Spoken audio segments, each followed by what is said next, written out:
Ancaman terbesar di lautan adalah yang tak terlihat. Kapal selam kelas Inch Dreadnought milik Israel dan Amerika Serikat. Kapal selam ini bergerak tanpa suara, dipersenjatai dengan teknologi canggih dan daya tembak yang mampu mengubah arah konflik dalam sekejap. Bersama-sama, mereka menulis ulang aturan perang laut, menjadi lebih siluman, lebih mematikan, dan siap menyerang bahkan sebelum musuh menyadari keberadaan mereka. Teknologi yang mereka gunakan memungkinkan kapal selam ini untuk tetap tersembunyi, menjadikannya ancaman yang sulit dideteksi dan dihadapi. Dengan kemampuan seperti ini, kapal selam kelas Inch Dreadnought menjadi komponen kunci dalam strategi militer modern, mengubah dinamika pertarungan di bawah permukaan laut. Apa yang membuat kapal selam ini begitu mematikan, dan apa arti kehadiran mereka bagi masa depan perang laut? Bergabunglah dengan kami saat kami mengungkap rahasia kekuatan senyap yang membentuk lautan. Kapal selam kelas Dolphin dirancang di Israel, tetapi dibangun di Kiel untuk unit Angkatan Laut Shayetet 7 Israel. Kapal selam pertama dalam kelas ini didasarkan pada model ekspor tipe 209 buatan Jerman. Dengan kemampuan stealth yang luar biasa dan teknologi canggih, kapal selam ini mampu melakukan misi pengintaian dan serangan dengan tingkat keberhasilan yang tinggi. Kehadiran mereka tidak hanya mengubah strategi militer Israel, tetapi juga memberikan dampak signifikan terhadap keseimbangan kekuatan di wilayah tersebut. Namun, kami membuat kapal selam ini lebih besar dengan beberapa perubahan. Kapal selam Dolphin 1 sedikit lebih besar dibandingkan tipe 212 Angkatan Laut Jerman, baik dalam hal panjang maupun berat.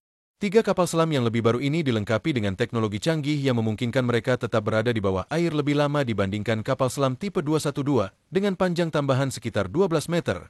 Kapal selam Dolphin 1 mencapai sekitar 39 kaki lebih panjang dan memiliki berat sekitar 500 ton lebih banyak. Perubahan ini memberikan mereka kapasitas yang lebih besar untuk misi yang lebih kompleks dan meningkatkan kemampuan operasional di bawah permukaan laut. Ketika berada di bawah air, kapal selam ini memerlukan lebih banyak anggota awak dibandingkan kapal selam tipe 212 dan tipe 214 milik Jerman.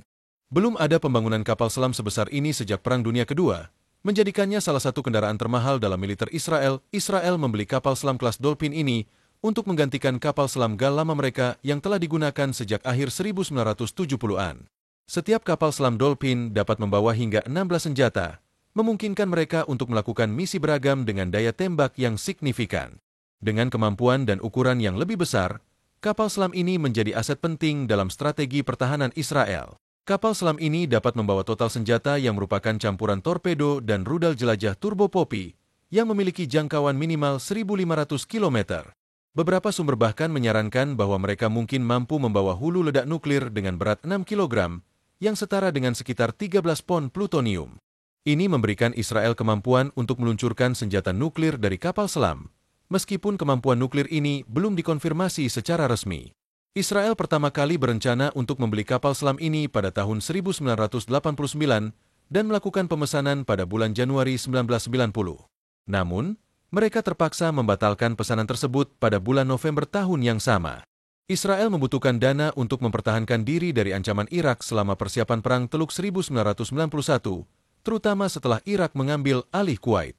Dalam situasi ini, Jerman membantu melanjutkan proyek dengan membayar penuh biaya 2 kapal selam pertama, Dolphin dan Leviathan, serta setengah biaya kapal ketiga yang bernama Tuma selama Perang Teluk pertama. Terungkap bahwa perusahaan-perusahaan Jerman telah memberikan bantuan kepada Irak dalam meningkatkan kemampuan rudal dan senjata kimianya.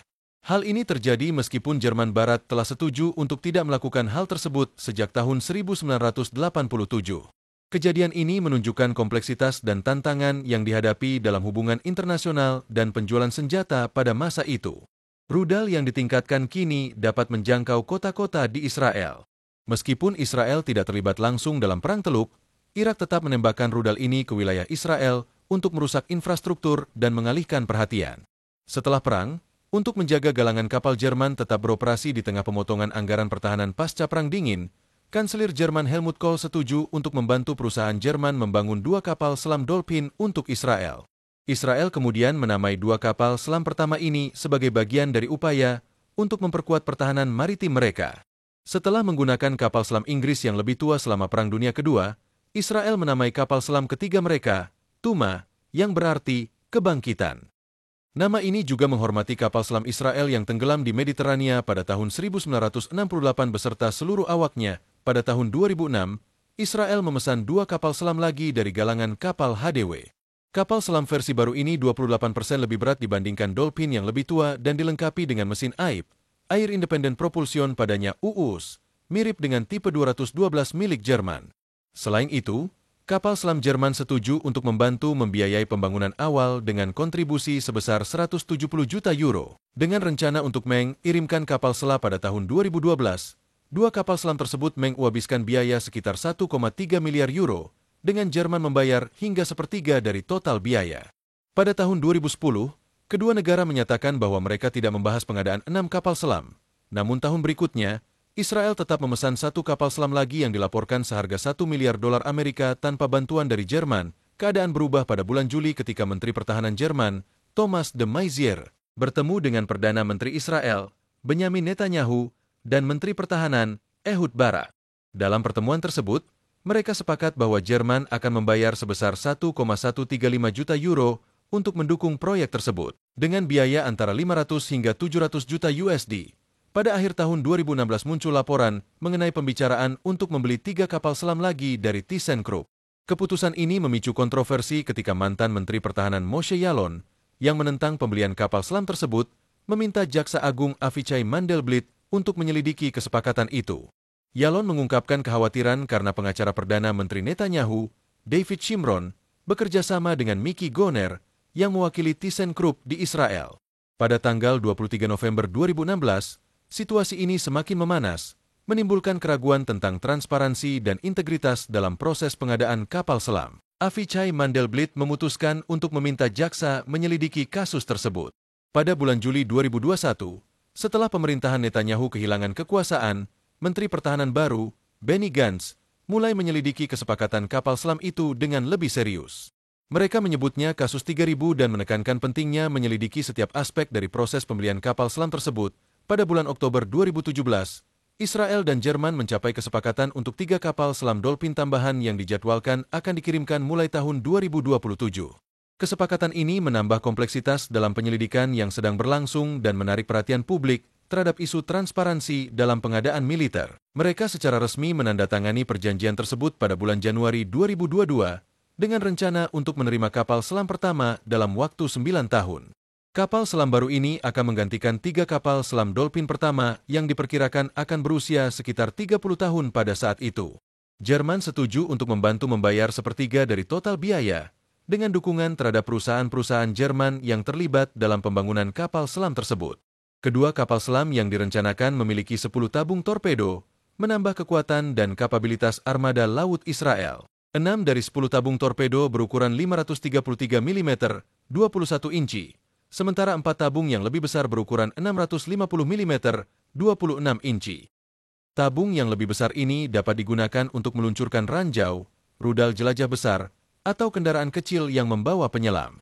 Selain itu, tabung ini juga dapat menembakkan torpedo dan rudal konvensional jika dilengkapi dengan pelapis khusus. Kapal selam tersebut pertama kali menggunakan torpedo DM-2A3 buatan Atlas Elektronik yang dapat dipandu dengan kawat. Torpedo ini memiliki hulu ledak seberat 260 kg dan dapat beroperasi dalam 2 mode, saat secara aktif melacak target dan saat dalam mode pasif. Sistem canggih ini memberikan kapal selam kemampuan tempur yang lebih besar dan fleksibilitas dalam berbagai misi. Torpedo-torpedo ini dapat melaju dengan kecepatan 40 knot, setara dengan 74 km per jam atau 46 mph, dan dapat mengenai target sejauh 13 km, 8,1 mil. Dalam mode pasif, torpedo bergerak lebih lambat dengan kecepatan 22 knot, tetapi dapat menjangkau jarak hingga 28 km, 17 mil. Israel kemudian memperoleh torpedo DM-24 yang lebih baru untuk menggantikan model lama. Torpedo ini menggunakan tenaga listrik dan kabel serat optik untuk komunikasi, yang membuatnya lebih efektif dalam menghindari pertahanan musuh. Dengan peningkatan dalam teknologi elektronik, para ahli militer percaya bahwa kapal selam ini memiliki kemampuan yang jauh lebih baik dalam menghadapi tantangan di medan perang modern. Kapal selam Dolphin Israel memiliki kemampuan untuk membawa senjata nuklir, memberikan mereka alternatif untuk meluncurkan senjata tersebut dari laut. Ketika Israel berusaha membeli rudal Tomahawk jarak jauh pada tahun 2000, Amerika Serikat menolak permohonan tersebut karena aturan internasional yang berlaku. Namun, Angkatan Laut A sendiri menggunakan tabung torpedo kapal selamnya untuk meluncurkan rudal Tomahawk, baik yang bersifat nuklir maupun konvensional. 2 kelompok penelitian utama, yaitu Federasi Ilmuwan Amerika dan globalsecurity.org, menyatakan bahwa tabung torpedo yang lebih besar pada kapal selam dapat digunakan untuk meluncurkan rudal jelajah, termasuk jenis turboplay. Kemampuan ini menambah dimensi strategis bagi armada laut Israel dalam mempertahankan keamanan nasionalnya. Rudal yang mungkin membawa senjata nuklir telah menarik perhatian Angkatan Laut Amerika Serikat, terutama setelah mereka melihat Israel menguji salah satu rudal kapal selam di Samudra Hindia. Rudal tersebut mampu terbang sejauh 1.500 km. Kapal selam Dolphin menggunakan beberapa sistem kunci untuk mengoperasikan sistem kontrol utamanya, yaitu IC-991 dari STN Atlas Elektronik. Sistem ini menangani sensor, senjata, navigasi, dan operasi untuk mendeteksi ancaman. Selain itu, kapal selam ini dilengkapi dengan sistem peringatan radar yang dapat mendeteksi sinyal radar dalam rentang frekuensi antara 5 hingga 20 GHz.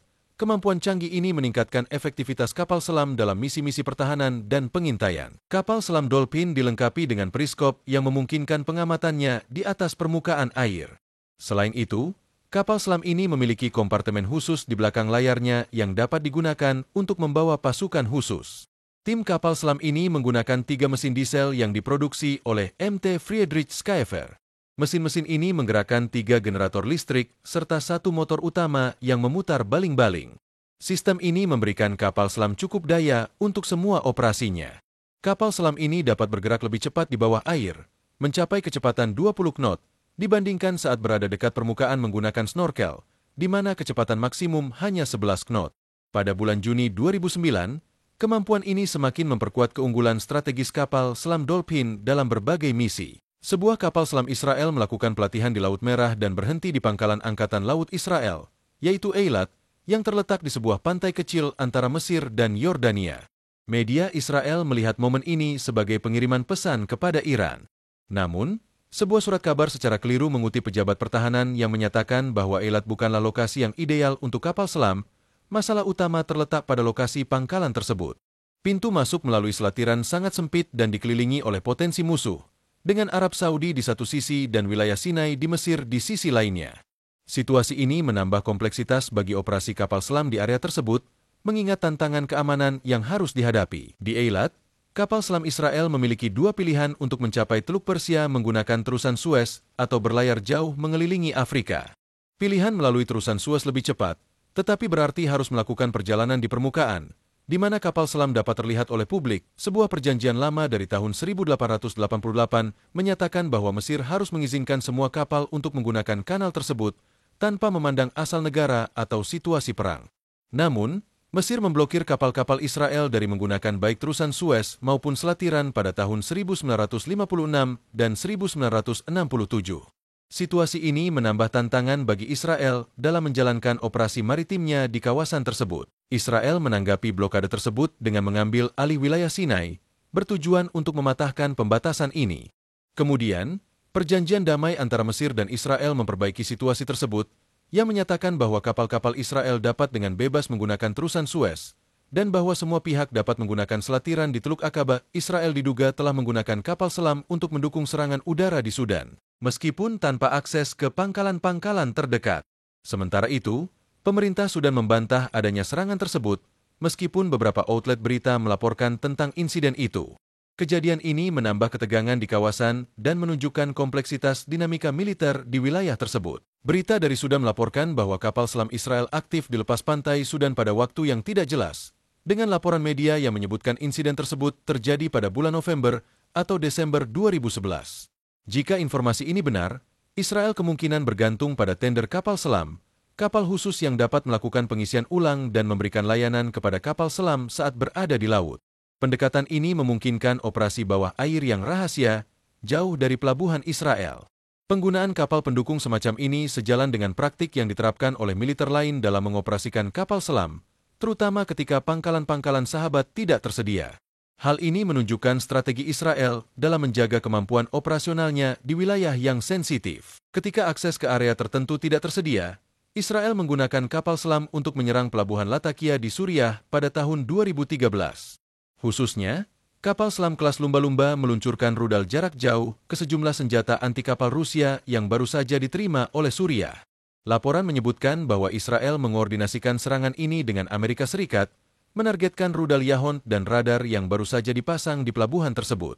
Tindakan ini mencerminkan strategi Israel dalam mengatasi ancaman di wilayah tersebut secara efektif. Israel tampaknya telah bekerja sama dengan Amerika Serikat untuk mengambil sejumlah senjata Rusia yang berbahaya sebelum Suriah dapat memanfaatkannya.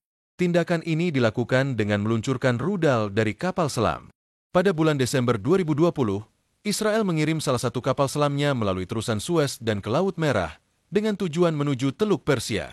Kekhawatiran Israel terkait potensi balasan dari Iran atas pembunuhan salah satu ilmuwan nuklir terkemuka mereka, Mohsen Fakhrizadeh, yang dibunuh pada bulan November, menjadi alasan utama pengiriman kapal selam tersebut.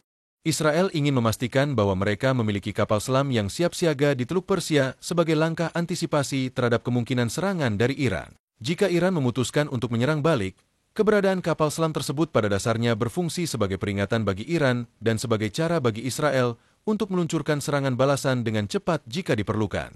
Situasi ini mencerminkan ketegangan yang selalu tinggi antara Israel dan Iran, serta kesiapan Israel untuk menggunakan kekuatan militernya jika merasa terancam. Pengiriman kapal selam ke dekat wilayah Iran mengirimkan pesan yang cukup jelas. Saat ini, Israel sedang membangun kapal selam baru yang disebut Drakon, yang diproduksi oleh perusahaan dari Jerman. Kehadiran kapal selam ini menunjukkan komitmen Israel untuk memperkuat kemampuan pertahanannya dalam menghadapi potensi ancaman dari Iran. Israel dan Jerman tidak banyak membahas hal ini secara resmi, tetapi ada pembicaraan bahwa proyek tersebut akan lebih besar dan memiliki beberapa fitur baru yang menarik. Pembuat kapal telah merilis beberapa gambar yang menunjukkan bahwa desain dronenya mengalami perubahan, dengan menara yang lebih tinggi dan bentuk yang lebih futuristik, tampak seperti layar yang menjulang dari atas. Banyak orang berpendapat bahwa ini mungkin menunjukkan adanya ruang di dalamnya untuk meluncurkan rudal secara vertikal, mirip dengan sistem peluncuran vertikal. Pada dasarnya, Israel berpotensi mendapatkan kapal selam baru yang lebih canggih, dengan daya tembak dan kemampuan yang jauh lebih besar dibandingkan dengan yang dimilikinya saat ini. Namun, hingga proyek ini selesai dan beroperasi, banyak informasi yang masih dirahasiakan. Perusahaan Jerman yang membangun kapal selam baru untuk Israel menyatakan bahwa desainnya akan benar-benar baru, dibuat khusus untuk memenuhi kebutuhan Angkatan Laut Israel. Tidak ada elemen dari kapal selam yang bersifat turun-temurun. Semuanya dirancang secara khusus untuk memenuhi spesifikasi yang diinginkan. Kapal selam kelas Virginia memiliki kombinasi yang cukup komprehensif antara sonar yang terpasang di kapal selam itu sendiri dan array kodok, seperti TB-33. Dengan sistem ini, kapal selam mampu mendengar apa yang terjadi di bawah air, baik dekat maupun jauh, menjadikannya seolah memiliki sistem suara surround di dalam lautan. Terima kasih sudah menonton. Jangan lupa like, komen, dan subscribe channel Deretan Info. Sampai jumpa di video berikutnya.